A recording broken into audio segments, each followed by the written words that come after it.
जय हिंद, नमस्कार दोस्तों। आज आपका फिर से स्वागत है हमारी एक नई वीडियो में। आज हम लेकर आए हैं एग्जाम पॉइंट ऑफ व्यू से महत्वपूर्ण भारतीय संविधान के महत्वपूर्ण संशोधन। जी हाँ दोस्तों, आज का हमारा टॉपिक है भारतीय संविधान के महत्वपूर्ण संशोधन।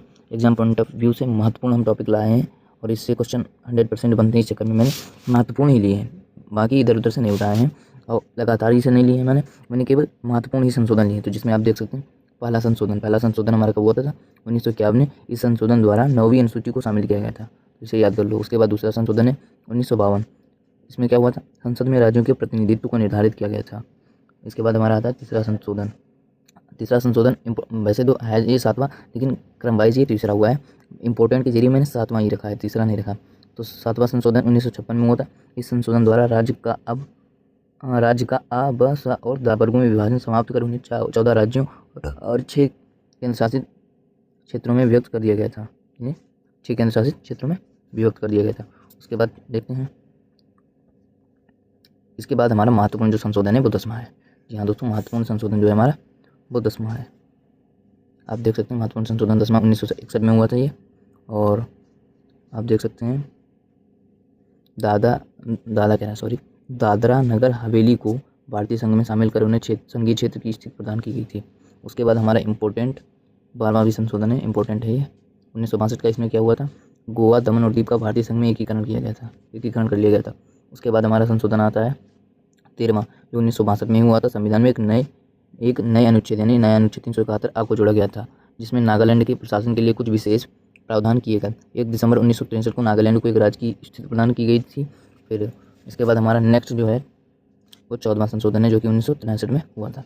इसमें देख सकते हैं आप, पांडिचेरी को संघ राज्य क्षेत्र के रूप में प्रथम अनुसूची में जोड़ा गया तथा इन संघ राज्य क्षेत्रों में जैसे हिमालय हो गया, हिमालय प्रदेश, गोवा, दमन और दीव, पांडिचेरी और मणिपुर में विधानसभाओं की स्थापना की गई थी। इम्पोर्टेंट है ये हमारा टॉपिक, क्योंकि इसमें जो है हिमाचल प्रदेश हो गया, गोवा, दमन और दीव, पांडिचेरी और मणिपुर में विधानसभा जहाँ से एमएलए चुनते हैं, तो विधानसभाओं की स्थापना की गई थी। उसके बाद हमारा 21वां आ जाता है, देख सकते हैं आप 21वां 1967 में हुआ था ये। और 8वीं अनुसूची में सिंधी भाषा को जोड़ा गया था। इसमें सिंधी भाषा को जोड़ा गया था, तो आप देख सकते हैं सिंधी भाषा को जोड़ा गया था। तो आप देख सकते हैं कि इसमें सिंधी भाषा को जोड़ा गया था।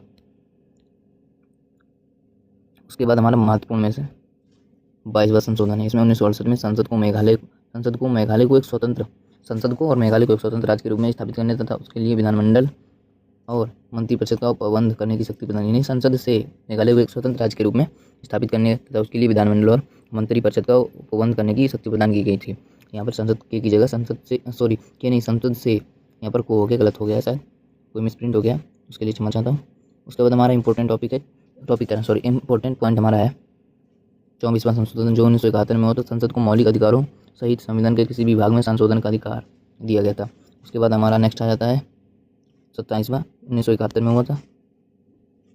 उत्तरी पूर्वी क्षेत्र के राज्यों तत्कालीन असम, नागालैंड, मेघालय, मणिपुर, त्रिपुरा तथा 2 संघीय क्षेत्रों मिजोरम और अरुणाचल प्रदेश का गठन किया गया तथा इनमें समन्वय और सहयोग के लिए एक पूर्वोत्तर सीमांत परिषद की स्थापना की गई थी। उसके बाद हमारा 31वां संशोधन आ गया है, वो हमारा आ चुका है 31वां संशोधन। तो आप देख सकते हैं ये 1974 में हुआ था। लोकसभा की अधिकतम सदस्य संख्या 545 निश्चित की गई। इनमें 543 निर्वाचित व 2 राष्ट्रपति द्वारा मनोनीत होंगे। इसमें 543 निर्वाचित यानी चुनाव आयोग से 2 राष्ट्रपति मनोनीत करेंगे। उसके बाद हमारा नेक्स्ट आ जाता है 36वां संशोधन 1975 में हुआ था। इसमें क्या हुआ था, सिक्किम को भारतीय संघ में 22वें राज्य के रूप में प्रवेश दिया गया था। सिक्किम को 1975 में भारतीय राज्य के रूप में प्रवेश दिया गया था। उसके बाद हमारा नेक्स्ट आ जाता है 27वां, जो कि 1975 में हुआ था। अरुणाचल प्रदेश में व्यवस्थापिका तथा मंत्रिपरिषद की स्थापना की गई थी। उसके बाद 42वां संशोधन, मोस्ट इंपॉर्टेंट संशोधन है 42वां, ये ध्यान रखना इंपॉर्टेंट है बहुत, इसीलिए मैंने इसे अंडरलाइन भी किया। वैसे ये 1976 में हुआ था। इसमें लघु संविधान मिनी कॉन्स्टिट्यूशन की संज्ञा प्रदान की गई थी। उसके बाद आज का वीडियो हमारा यहीं पर समाप्त होता है। यदि आपको वीडियो अच्छी लगी हो तो वीडियो को लाइक एंड चैनल को सब्सक्राइब अवश्य कर लेना। मिलते हैं नई वीडियो में।